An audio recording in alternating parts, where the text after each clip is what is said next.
Guys, I hope all is going well. Today we are going to start with a warm-up, kind of do a refresher of experimental and theoretical probability, and then I'm going to go into 7.3 lesson. And then after that, you are free to go to complete your 7.3 homework located on Big Ideas. So that's kind of an overview of today. I do want to make you aware that today's lesson is going to be a little lengthy, but please hang in there. I promise it's beneficial to learning and doing your homework later. So first we're going to start with a warm up. So oops, scroll too far. What I want you to do right now is I want you to pause the video, give the warm up a good try, and then come back and check your answers with me. All right, I hope you had some time to work through it. I'm going to go through step by step because these were a lot of problems that I did receive from you guys. So I want to make sure I clear up any misconceptions. So the first question says, what is the experimental probability of rolling a number less than 3? So we need to know our formula of experimental, and that is number of trials that go on the bottom. So that's how many times you actually roll the cube, spin the spinner, so forth. And then the top is the number of times event occurs. And oh my gosh, that is sloppy because I'm running out of space. Okay, so we want to know the event of rolling a number less than 3.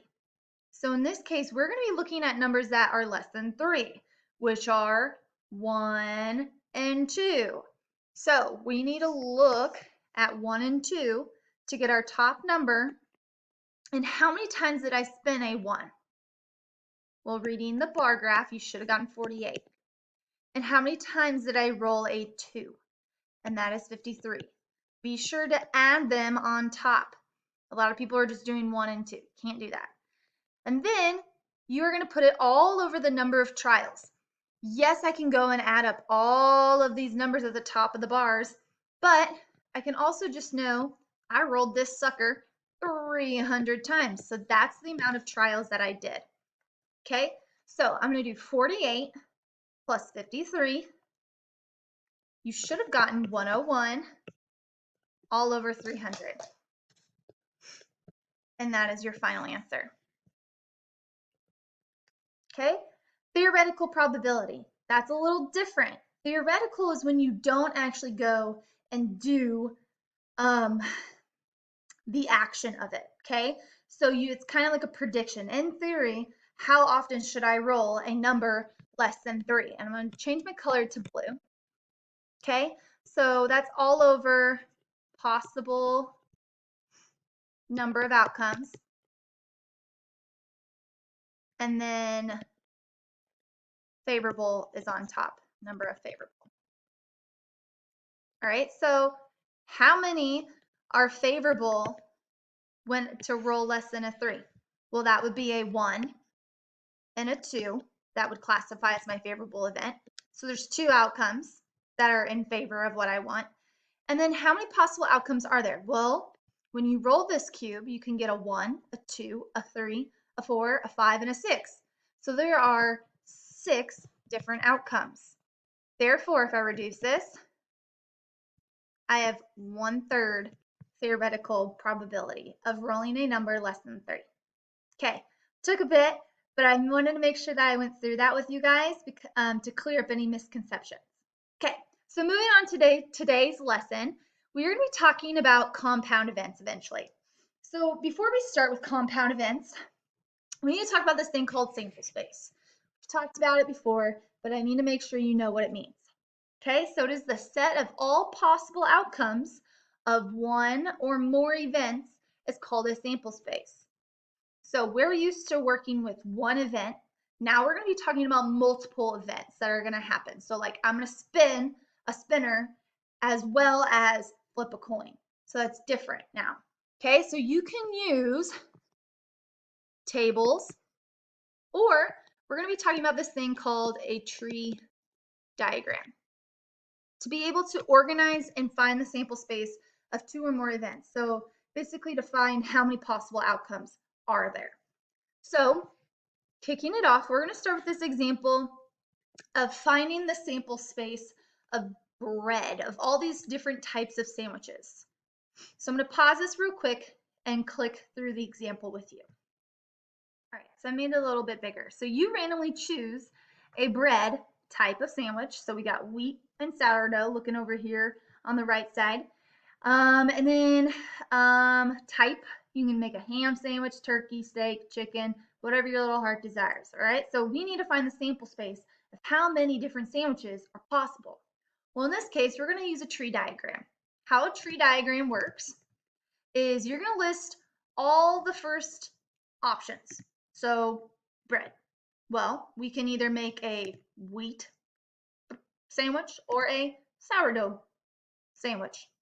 From there, if I make a wheat sandwich, well, I have the option of making a wheat with ham, wheat with turkey, wheat with steak, or wheat with chicken. And all the same for sourdough. Okay? So this is how I made my sample space. Now I'm just going to show you and write out the different outcomes. So I'm following this tree. I can have a wheat ham turkey. I can have a wheat turkey. I can have a wheat steak. That is how many outcomes right now? You should have said 3. And then there's a 4th outcome, wheat chicken. And then moving down to my sourdough, I can have sourdough ham, sourdough turkey, sourdough steak, and sourdough chicken. Making how many possible combinations with all of this comes to a total of 8 different possible sandwiches that I can make. Okay, so that is technically what we are doing today, guys. We're making a tree diagram to count all of how many different combinations with this supplies can I use. So what I want you to do is I want you to try it here in a second. I'm going to put it on the screen and I want you to pause. All right, so here's the try it. So same concept. The sandwich shop adds a multi-grain bread in there. So I want you to find the sample space of how many sandwiches are possible. So use this chart right here, okay? And you are going to find how many more possible outcomes on there if I added in, oh gosh, what was it? Multi-grain bread. All right, go ahead, pause it, and tell me how many possible outcomes are there now. All right, hopefully you paused the video. If not, you're still with me. So you should have gotten 12 possible outcomes or possible combinations.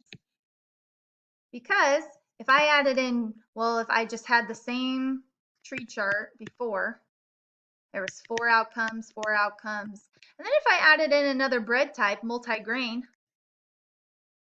well, from that multi-grain, I can make ham, I can make turkey, I can make steak, and I can also make, I'm going to go up here, chicken. That's 4 more different outcomes that I added in here. So 4 plus 4 plus 4 is 12. So there you go, 12 possible outcomes. All right, so now we're going to talk about this thing called fundamental counting principle.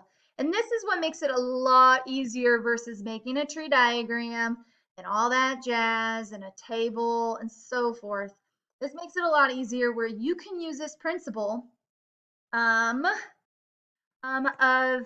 doing an event. So right now it might not make sense, but I'll do an example here in a second. So an event M, so let's say I flip a coin. Okay, that's one event, all right? And an event N with all those different outcomes, let's say I spin a spinner. Then all I have to do is I can take however many possible outcomes of the first event and then multiply it by all of the outcomes in the second event. And if I just multiply them together, then I get my answer of how many outcomes or possible outcomes there are in that sample space. So it comes super duper handy versus writing it all out, which you can, nothing wrong with that. Just when you get with bigger numbers, it'll be a lot easier to use this fundamental counting principle. So let's go ahead. Let's do the first example. I'm going to show you doing it without the fundamental counting principle, and then I'm going to show you why it's so much easier to use it. All right, so here's our example. Find the total number of possible outcomes of rolling a number cube and flipping a coin. So I got this number cube, it's 1 through 6 on there, and then I have this quarter that is tails and heads. Okay, pretty straightforward. So we're going to figure out how many possible outcomes. Well, method 1, you can make a table. Okay, so on the top, I'm going to put all of the outcomes of the cube, which are 1, 2, 3, 4, 5, and 6. So there's 6 outcomes there.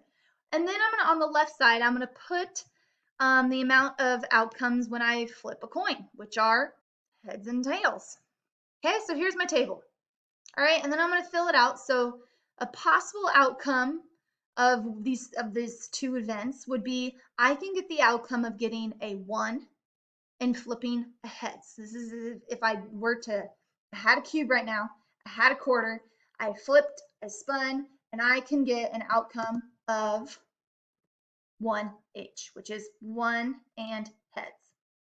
Okay, and this can go so forth. I can flip it, I can get a 2 and also get heads, and so forth. These are all the different outcomes that I could do, or I can get. I can get 1 and tails. All right, so if I were to count all of these, there are 1, 2, 3, 4, 5, 6, 7, 8, 9, 10, 11, 12 possible outcomes.